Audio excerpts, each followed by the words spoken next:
Welcome to the Elevate podcast. This series focuses on elevating and inspiring women and girls into or to remain in the tech sector from the classroom to the boardroom. I'm Kelly Kwarteng, founder and CEO of Helzac and host of the show. Welcome to another episode of the Elevate Women in Tech series. Today we're joined by Bayley Melendez, a tech career changer who's currently working as a graduate iOS developer at Makoto. She celebrates her non-linear journey into tech, having studied politics and international relations at university. Her career journey started with Code First Girls Python course in 2022 and quickly built an interest in software development, leading to her acceptance onto Bright Network Technology Academy bootcamp. Upon completing the bootcamp, Emma then fully experienced how challenging the job market can be for non-tech career switchers. Though she was able to secure a role, she realised that it seemed to be more difficult if you'd come from a bootcamp. Inspired by this, Emma founded SheChats Tech, a social community that aims to create safe space for women in tech from less technical backgrounds to build meaningful relationships, increase self-confidence, and develop skills needed to start or progress their careers in tech. It's great to have you on the show today, Emma. Really appreciate you giving us your time. Thank you so much for having me. Well, if it's all right with you, let's just dive straight in. So, as I just mentioned there in your bio intro, your journey into the tech world is an interesting one. Having started off studying politics and international relations at university, can you share with the audience how you transitioned from a politics degree to becoming an iOS developer? Because I'd assume that probably wasn't your original plan. Yeah, I think it's funny because I've always had an interest in tech. And so I think even with that in mind, I think when I went into university, I had a very narrow mindset about my career path. And I think that's often how society kind of raises us. You go to university and you have this very set idea on what your career and life should look like. So I actually wanted to do corporate law when I first went to university. And this was until my third year. And I think I had a bit of an existential crisis where I was sort of thinking more about what I actually wanted to do. And I got more involved in creative societies, which gave me a bit more of a broader interest in different careers outside of law. But then the pandemic hit, so that was obviously not an ideal time. So my third year of uni was cut short, went back home, and basically then worked in a school for a year and a half where I was a special educational needs teaching assistant and also was the team lead for COVID mass testing. And so this was totally different to what I'd expected to be doing in that time, but really gave me such a unique experience of the working world. And then from there, I went on to doing my master's at UCL. So moved to London. And during that time, I think I did have the greater realization that academia probably wasn't really for me. I also went through a very difficult personal circumstance, which led to me interrupting my studies at that time. And so I think through having more freedom and more time after interrupting my studies, I then started looking into tech, and through that found the Code First Girls Python course and really just did it by chance. I didn't expect to enjoy it as much as I did. Like I said, I was always interested in tech, but I probably hadn't really considered programming as much because I'd had this mindset that I'd done politics at university. I probably wasn't going to have the skills needed to be a software developer, but sort of surprised myself, honestly. And doing the projects with that was such an amazing way to demonstrate the skills that I'd learned, and in such a safe environment as well, having such great instructors. So from that point onwards, then after doing the course, I then explored different bootcamp options and found that Bright Network, which was an organisation I was already familiar with from my time at university, were offering a technology academy bootcamp, which was 12 weeks. It was free. It was very structured, which I loved, and gave me experiences of front end and back end development. And so really it was through that I sort of then thought, okay, I've done this, I've committed to the 3 months. I actually now feel ready to explore the job market. And then that's when I found the job that I'm currently in, which is again in something totally different, iOS development, which I hadn't necessarily thought of, but now I'm really enjoying. So I guess that's a bit of a whistle stop tour of how I landed on iOS development and software development in general from my politics background. I mean, that is an absolute huge leap from where you were and where you ended up going. And I think, for anyone listening today, women that have been in kind of careers for years, or even girls that are sitting there thinking, what am I going to do? It just goes to show that there is that ability to make that jump and to make that step into something else. And there's never a time that's too late to make that career change choice. Was there a particular moment or anything that kind of inspired you away from politics and that potential corporate law kind of ideology that you had to think, I want to try tech? I mean, I know you mentioned obviously there was the girls, the Code First Girls kind of course and things like that, but was there anything in particular that kind of made you think, I need to look over here?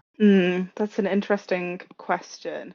I think with corporate law, I remember specifically going to a careers dinner, and it's so funny how you have very specific memories of not enjoying a specific environment that you were in. I think I just remember being sat there in this really tight dress, and my feet were squeezed into these really small high heels, and I was just sort of sat there. And you just have this sort of out of body experience when you're like, I'm having these conversations with people, but this really just doesn't feel like me. And I think it was sort of small moments like that where I was starting to think, is this something that I actually want to do? Or is this just something that I feel I've committed so far I've committed so much to this career so far that I kind of was in this mind space of I should follow through with it. But I think in terms of tech, I don't give this too much credit, but my ex-boyfriend at the time was a software engineer, and I do think that seeing his work and being exposed to the industry through him was definitely something that helped me. Obviously, I did the work, I was proactive, and I sort of made the opportunities that I wanted. But I do feel that when you're taking those steps into a new industry, and especially an industry like tech, where it can feel, incredibly male dominated, incredibly, I guess, specific in terms of the roots that you come from, it can feel often like the majority of people have come from a computer science or STEM background. I think having that sort of exposure was really crucial for me in terms of actually being able to look over to the other side and think, I could actually do this if I wanted to. But I think that's why I'm so passionate now about discussing opportunities to tech and about my journey so openly, because I think finding those resources and having the access to the different opportunities like boot camps, for example, or courses can still be quite hard. And it does feel like you do sometimes have to have direct access to someone who's in the industry that can inspire you to be even at a point where you would think, okay, I'm going to fully commit to this. So yeah, I would say it was a mixture of kind of exposure through personal circumstances, but also in general, I think just feeling more dissatisfied with the career path that I had sort of been so focused on for so long. It's interesting because you spoke about the commitment piece, and I know we've spoke about this before.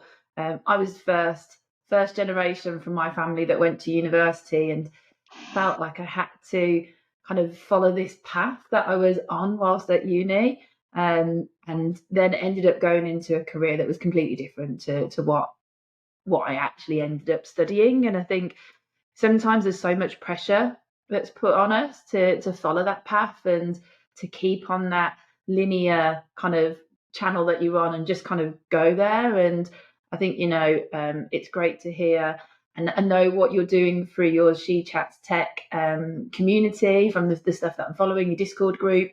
You're giving that choice and you're giving that confidence to women and girls that are looking to make those changes and sharing your own story. I think it's really amazing. So, I think that feeling that you mentioned about being a woman in that male world, in that tech world, and that sense of belonging is kind of, I speak to a lot of women and at the early parts of their career, they do struggle with that belonging piece. And I think the more we talk and the more we put it out there, that sense of belonging is just hopefully going to become a thing of the past, and everybody feels that it's a space for them to be in. Talking about kind of previous conversations that we've had, we spoke about stereotypes that both of us shared that we encountered during our earlier education where tech as a career and tech as a choice was something that was really downplayed and not really something that was shared. I know with myself and other females that from if I look back at my school kind of upbringing and people that have gone on in their careers, I would say that there's no one, maybe one person that I can think of that is in a tech role. And I think, and I look back and think, I wonder why that is, and is it down to these stereotypes that we encountered? So, considering that women only account for roughly 19% of students studying computer science degrees in the UK, what role do you think that early education can play in challenging these stereotypes and ensuring that young girls are aware of the diverse and, the great opportunity that a tech career can open to them? Yeah, I think this is such an important thing to focus on. And I think a lot of the stereotypes, and I had this when I did my meetup and spoke to some people about, the stereotypes of tech, and it's this idea that tech can be very boring, it can seem super formal. Obviously, we've got the massive elephant in the room that it's like always been deemed to be a sort of like more male dominated arena as well, which I think has been a long held stereotype that finally feels like it's obviously changing through the work of organizations and what they're doing in schools, and also for women that are changing their careers. But it does still seem that a lot of those stereotypes prevail. I mean, for context, in my company at the moment, I've been on some teams where I've been the only woman in the team, for example, or one of a few women. So whilst I do think it's changing, I think it's also important to address that just because something is changing doesn't mean it's moving perhaps at the rate that it should be. And I think it's really important to, like you say, have these open conversations. I think early education is essential. I never knew any women that were studying computer science or working in tech when I was younger. And I think having early exposure to role models can be so beneficial because you see someone that maybe looks like you or is the same gender as you doing a role, and it just opens your eyes and broadens your horizons, and you don't feel quite so limited by maybe what you think you should be doing. And especially for me, for example, being from a working class background, a sort of low income family, being at a state school, I was sort of very, it did feel very much like women were sort of pushed into doing the social science subjects. So, for example, I did sociology, I was doing history and English, so very arts-based subjects. And when I did actually do a physics sixth form taster session, I was one of a few women in the group, and I just remember feeling very uncomfortable. So I think it's not just about having exposure to role models. I think it's also about a cultural shift that needs to be happening because it's from a much deeper level. It's not just in terms of increasing conversations. I think it's about educators and the government and schools in general really pushing for greater changes. And I think, and we had this conversation when we chatted before, but it's not to say that if every single girl in the UK was taught about computer science or software development that they'd all immediately say this is a subject for me. But I think it's just about having those choices and the options, like we've said, that is so paramount, because without those options you don't even know if you'd want to enjoy doing that, or you don't even know if you think you could be suited to that sort of career. And it's like you don't know what you don't know, so you have to have the options in the first place. And I think about when I was at school, learning about computers and websites, it just seemed like these things just worked. It was just this sort of miracle. I didn't know about programming languages or the scope of opportunity within the industry. So I do think it's incredibly important for both schools to make this change, but also for people within the industry to also go into secondary schools and talk about the careers and help to inspire and create that excitement. Because whilst I do think it's important to be transparent about the industry, I do think it's also an incredible industry to be in. There's so much change happening, and I think if we can inspire the younger generations to see that and show them that regardless of your background or whatever you study, you can really be a part of something greater and really help to see the change that you want to see with the technical products that you could be working on, that could be something so so useful to young people to know that they can have that sort of direct impact. And I know that's something that I discovered literally a few years ago, which is why I was interested in tech. But if younger people could have that experience, I think it would really increase the interest in those subjects and the industry more generally. 100%, I'd agree. It's about early education, it's about the government making changes, and ultimately, it's about giving that choice. I completely agree with you. It's not going to be that tomorrow every girl in the world in early education is going to want to go into a career in tech, because that's just not realistic. But given the choice, I'm sure more would probably look at that as a viable option for them to be able to go down. So really appreciate you sharing that. If we look at your own journey then, so obviously we know that you did something completely different at university, and then you went on these coding courses, and then you went on to the academy. So you started your journey at Code First Girls, doing the Python course, and then you went on to a coding boot camp with Bright Network Technology Academy. Can you share with us if there was at a point in either of those courses where you had a bit of an aha moment, and maybe what that was, and then how these courses prepared you for the role that you're in today with Makoto? Yeah, definitely. So I think for me, an aha moment came from seeing the theory that I was learning around the fundamentals of computer science, which was quite a lot to absorb, but just seeing that translate into a real life scenario when I was doing group projects and presenting those group projects. And I think that's where I found my confidence then. That was a moment almost like when the penny drops and you're kind of like, oh, I actually understand where the data is flowing from. I understand what these different parts of the code are doing. I think that's when you kind of start to think and feel a little bit more like a developer. And I think that's where I found my fit and sort of settled into thinking that this was the right choice that I'd made. So I think presenting my work and being able to work through the anxieties that I had, especially around talking about my code, definitely helped me considerably, because I think before that I'd been very anxious about talking about it, and again linking to the whole idea of imposter syndrome and having those self-doubts. But that was really a moment for me of like seeing that transition from like on paper, what am I learning about, to the actual practicalities. And I think they also said that, you know, when you're learning to code, and I mean, it was true for me, but it might not be for everyone, so it'll be interesting to see. But they said you're going to start dreaming about code, and I was like, no, surely not. I'm not going to start dreaming about this. And they said that you all have this experience, and lo and behold, one night I was seeing semicolons and lines of code forming, and it felt like the Queen's Gambit, you know, when she's like sleeping and can see the chessboard above and like the pieces moving. And I think it was exactly that kind of, again, those like reintegrations and moments when things are sinking in, and almost to a kind of a very sort of intense level at that point. But yeah, that was kind of really the aha moments for me. And then I think in terms of preparing me for tech, I think definitely having bugs and errors, understanding that those are a part of being a developer. I think it's like with anything when you're learning it. And again, this might be more specific to me, but I get very frustrated if things don't sink in quickly. And I think I'm trying to overcome that level of needing instant gratification, because life isn't always going to be like that. But I think in the practical sense, when you're learning, you have to go through those moments when you're getting frustrated, and almost embracing that. I think that's what helped me a lot with the course, because you kind of get used to fixing bugs, spotting bugs, and just becoming more independent through that.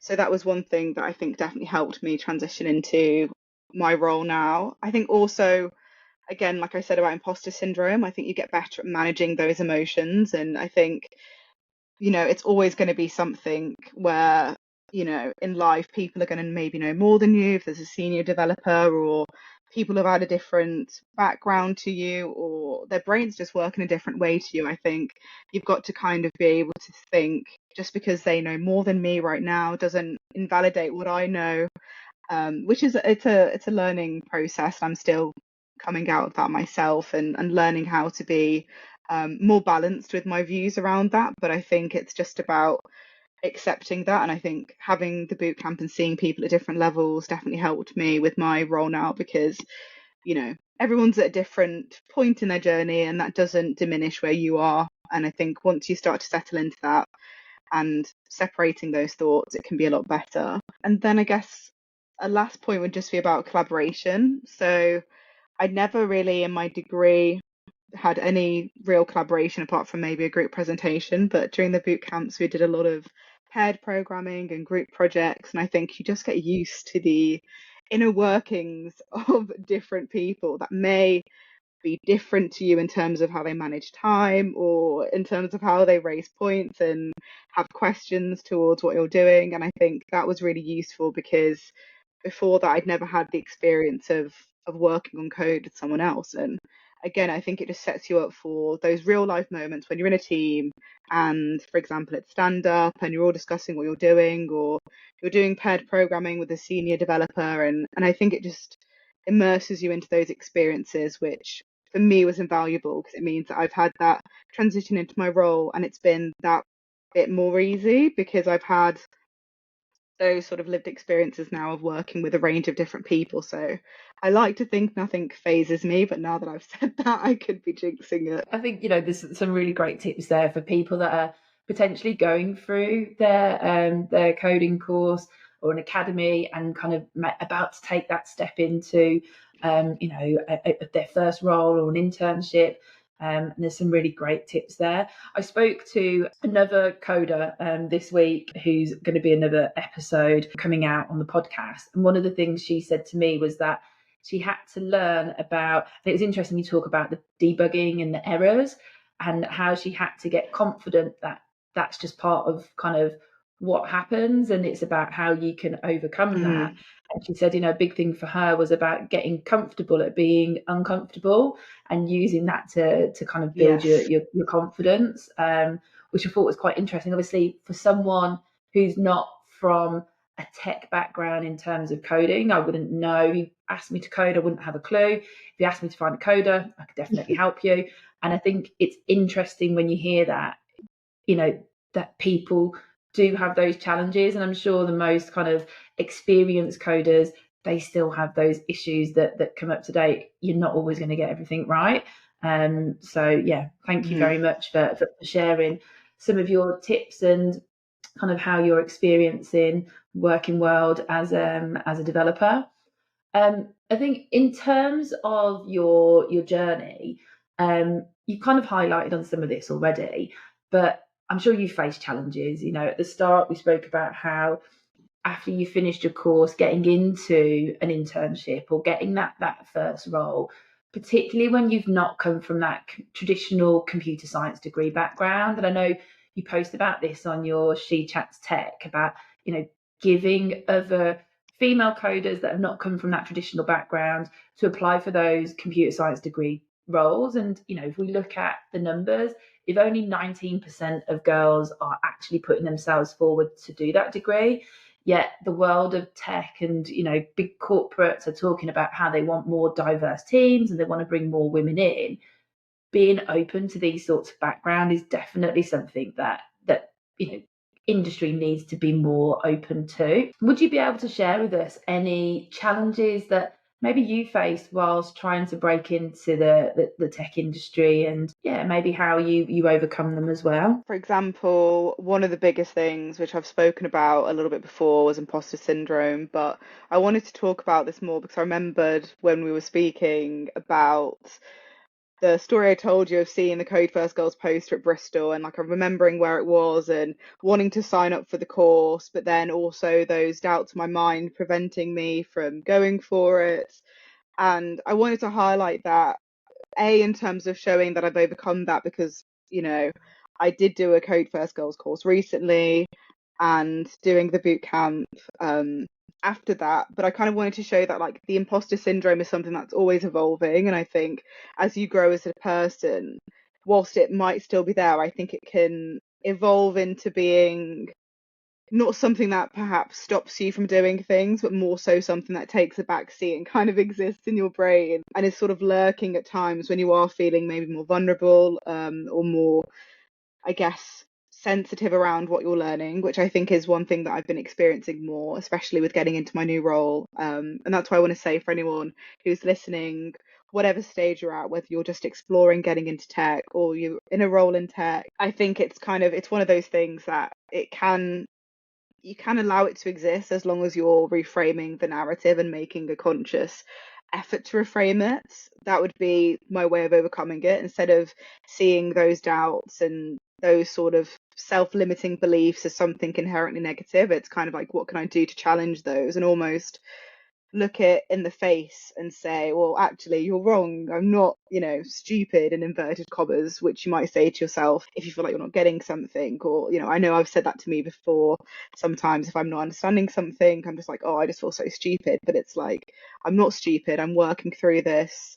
It's going to take me time to learn, but I'm embracing that process of learning because I know that's what I need to do to get to the next step. And I think just kind of gently talking to yourself can be really helpful. And then I think off the back of that, like I just said about feeling stupid, I think a lot of the time, and still now, I have those moments when I'm just angry with my brain for not getting something. And I think it's an inevitable part of going into something totally different to what you're used to. But when you do see other people that are working so quickly and just getting through the code and going through their tickets, and it's just like they're typing so fast. I'm just like, how do you have such incredible sort of, I guess, muscle memory, and just you just know what to type? And I'm still at a point where I'm learning, so it's not quite as reflexive as it is for other people. And I think that's one thing that is still a continual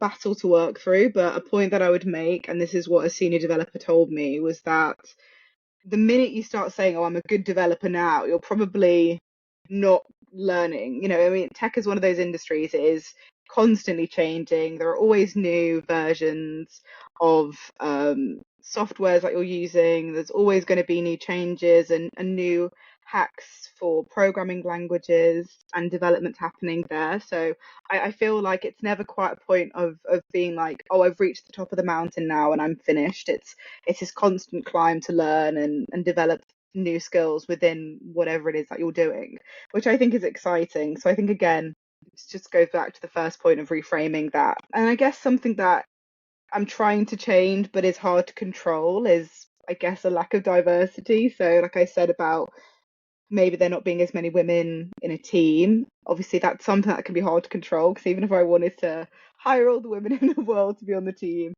it's not something that I can immediately control. And I think that's one thing that can be quite difficult. Even though, you get on with everyone fine, I think it is so nice when you've just got that diversity of gender and people from just different backgrounds that can offer new insights. So I think that's one thing that I do still find hard, which is why I've tried my best to kind of join different communities and set up my own, just to sort of find other women and find that community to get that empowerment from.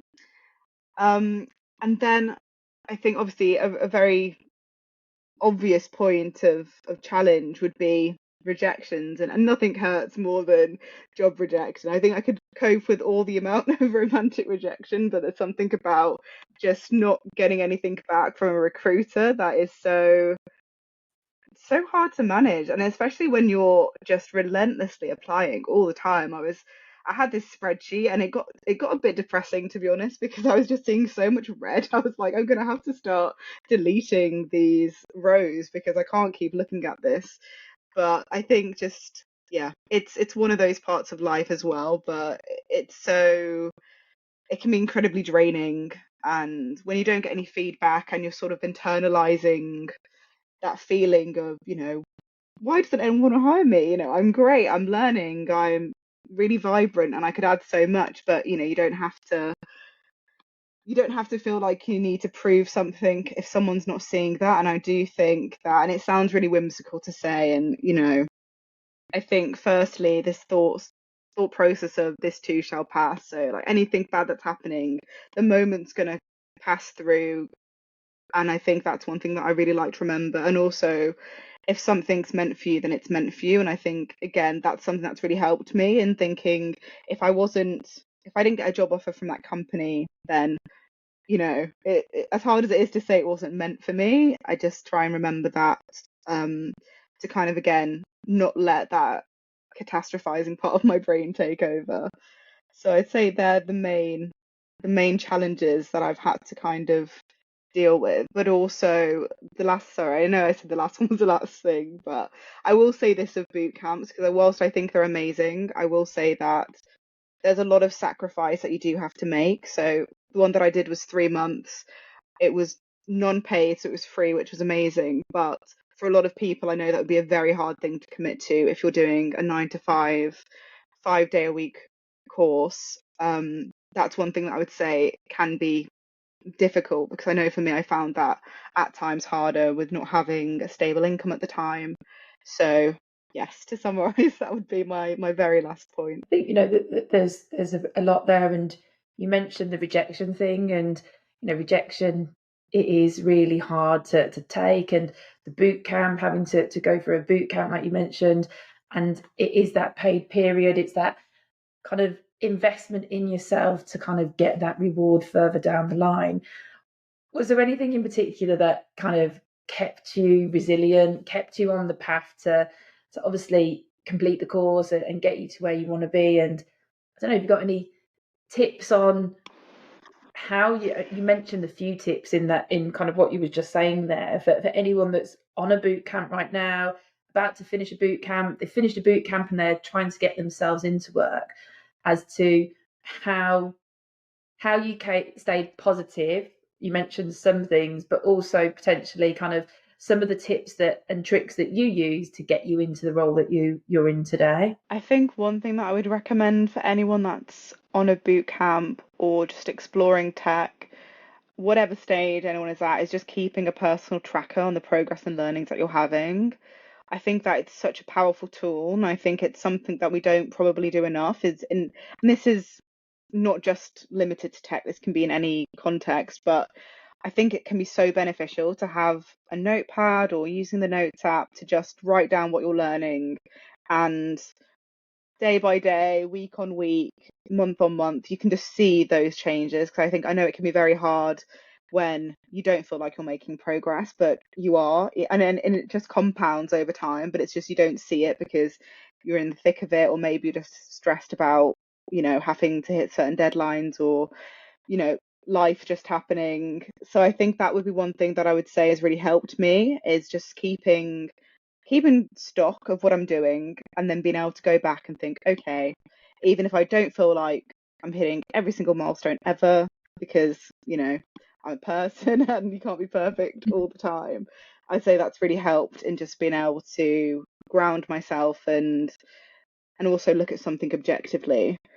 I would also say finding your people is really, really vital. I think for me, it can be quite isolating when you're trying to pursue this industry and you might not know that many people in the industry, and you're on LinkedIn and you're trying to like message people, and it can feel a little bit daunting to even know where to go or where to look for that sense of community and those people that will cheerlead for you and listen when you're just needing to ask a question or have a little rant. I think I definitely gained that sense of community from the boot camp, and that was amazing. And I think through going to different events now, I've started to slowly build up my community and the people that I can now go to and sharing those experiences with. And I think finding the people that validate you and your feelings has been, for me, one of the greatest sources of comfort, because then you're not just stuck in your own mind. You're not just overthinking things or not knowing where to go or feeling stressed but not necessarily having a solution. I think when you find good people that can really prop you up and listen and just be that support system that you need, I think that can make a massive difference. And that's definitely helped me to persevere and stay resilient, because then it's kind of feeding you back what you need, and we all need a positive feedback loop. And I would say also just giving yourself grace and having the down times, so that you're not just in an echo chamber with yourself. I think whilst you're learning and absorbing so much information, as you will be if you're learning to program, you do need to have time when you're just switching off, and that can be going for a walk or doing exercise. It could be like, for me, I watch Real Housewives. It's not my most proud vice, but it's, actually I do really just love the show, and I think that's what, for me, in those moments when I just want to totally switch off, I'm like, okay, I'll put Real Housewives on and maybe have a G&T or something and just kind of chill. And then I think also breaking down problems and not seeing something as this big, massive issue, again, can really help you to stay resilient, because then you're not just kind of being overwhelmed by seeing something as one big mass. You're kind of able to then break it down into more small, solvable pieces that form a larger structure. And so that's what I would say has really helped me. And also probably finding a tech mentor. My mentor's been an amazing source of kindness and intellectual stimulation. It's just amazing to find someone who really sees and hears you.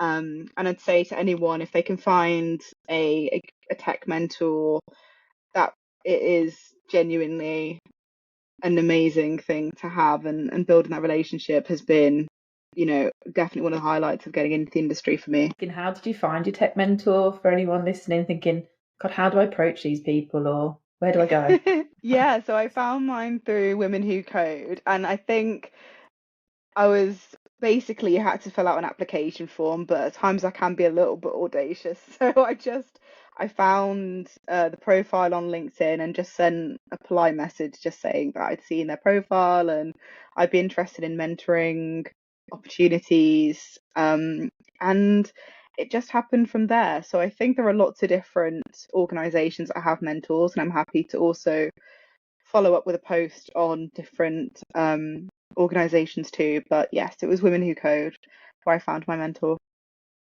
Perfect. And again, it comes back to that community piece that you mentioned, finding your people, having that community, having those people that build you up, which I think leads us really nicely onto the community that you're building. So you founded the She Chats Tech community, and it's a community that supports women in tech from non-technical backgrounds. Can you share a little bit more about the motivation behind starting up the community and what you hope to achieve with it? Yeah, so I think for me, the motivation for creating She Chats Tech came from a place of loneliness. So when I first got in my role and after the boot camp, when I'd moved back home to Wolverhampton, I really did feel like a tiny fish in, a massive ocean. And I wanted a community and to find people that could relate to my experiences, and really just sharing the highs and lows of switching industries. And so for me, I wanted to create a space that could build people up, and especially one that focused on informal networking, because I think oftentimes networking can be this massive word that we associate with being very formal and kind of, I don't know, I think when I was growing up, networking just felt almost like this one-way exchange where like I'm going after this person for something, and like I'm going to message them on LinkedIn. It's going to be this one-way exchange, and it didn't necessarily feel like something that, you can build a longer term relationship that feels authentic and not just like it's being done from, a space of, I don't know, wanting to take from someone else. So I think that was kind of really the motivation. And there are amazing organizations out there for women in tech. And I think the one thing that I found was that a lot of organizations focused heavily on sort of and the educational piece, so having boot camps or courses and learning points. But I didn't see, and there probably are a lot that are doing um, meetups, but I just felt like for me, I wasn't seeing as many for people from non-tech backgrounds are at the early stages of their career.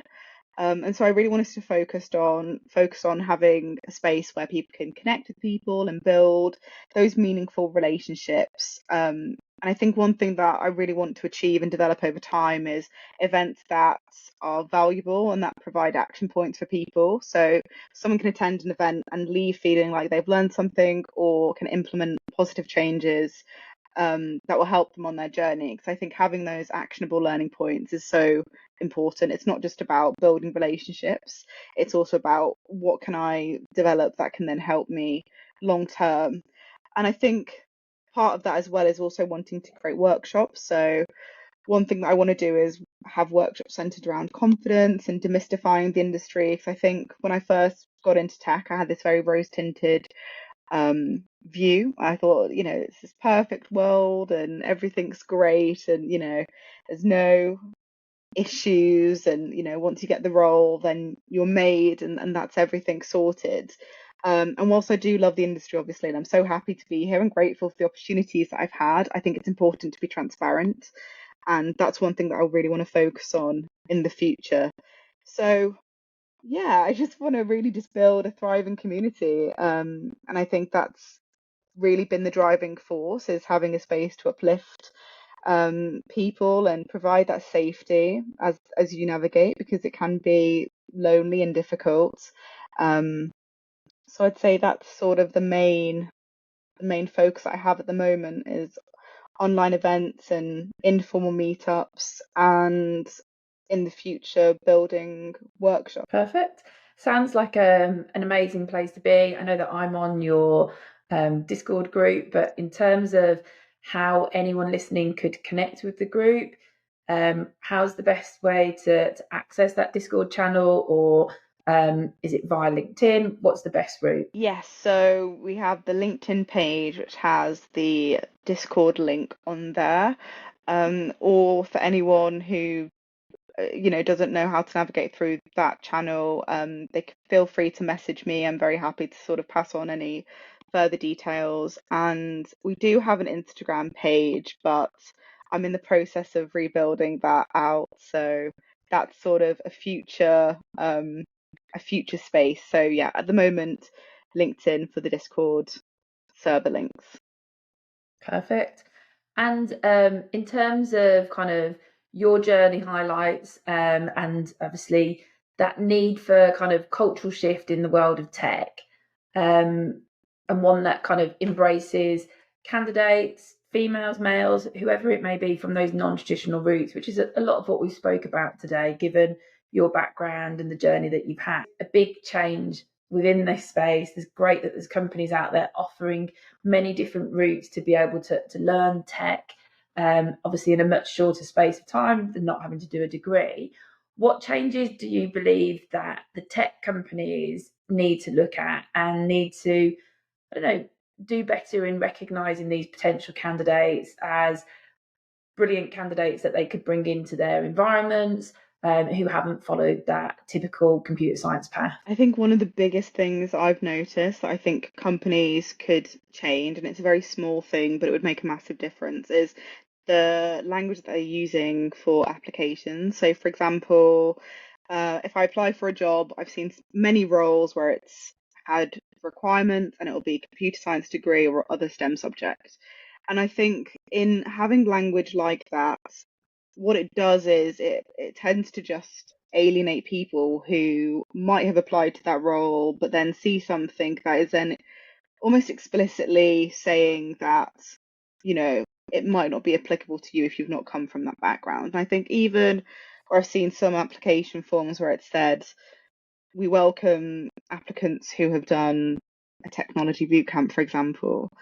Having that inclusive language just helps so much, because it then just makes you feel like, oh, okay, I feel like I can apply to this role. And whilst I will say to anyone who is seeing requirements where it does say, for example, computer science degree or STEM subjects, whilst I would still say apply to those roles, I don't think it should necessarily just have to be on an applicant to think, well, oh, okay, well, I know it's saying this, so I'll just apply anyway. Like, obviously, that's very important, but I think it again comes down to a wider cultural shift and a company level shift in terms of changing the language and making it more inclusive. I also think that a lot of companies should get more involved with the different organizations that are out there that are having boot camps and doing more to sort of level out the playing field for people, because I think what that does then is it then connects you to the people that are from those diverse backgrounds taking part in the boot camps, and shows you what the talent is like. And I think again it's so important to have that and to nurture those relationships from an early stage with the boot camps and everything else, because I think without that it can end up just feeling like it's the applicant's role to go out for those opportunities and to forge those connections. So I think if companies made more of an effort to get involved, I think that would really help, because it is very difficult to make the shift. And I think that a lot of people have made at times probably difficult decisions to fully commit to changing their career journey. So I think more engagement and also more events specifically targeting those from diverse backgrounds, because I think that will increase inclusion and also just harvest a more positive culture around, the backgrounds that can lead you to tech, which can be basically any background. You don't have to do computer science or a STEM subject. So that would be my advice for companies. A ton of stuff there, but I think, the key things I picked out, it's that raising awareness, inclusion, specifically around the inclusive language within job specs, engagement with those boot camps and the fantastic organisations that are out there that are giving these career switchers and people the opportunity to learn something new.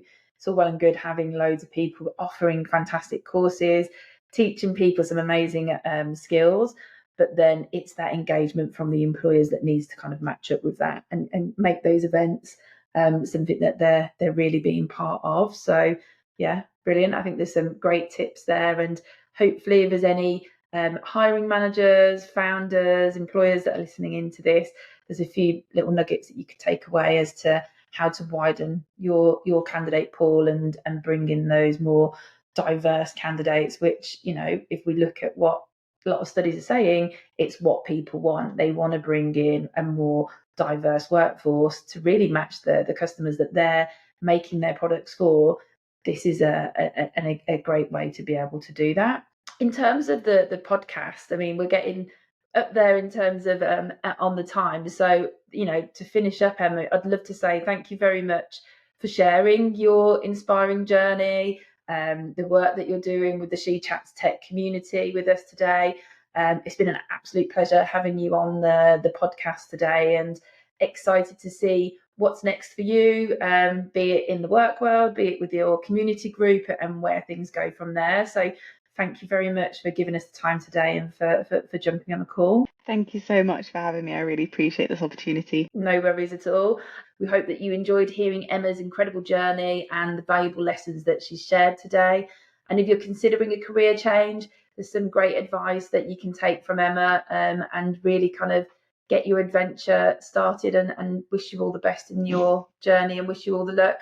And as Emma said, I'm sure she's more than happy for you to reach out to her if there's any kind of things you'd like to pick up with her direct on. Other than that, stay tuned for more inspiring stories from our next episode and follow us for more.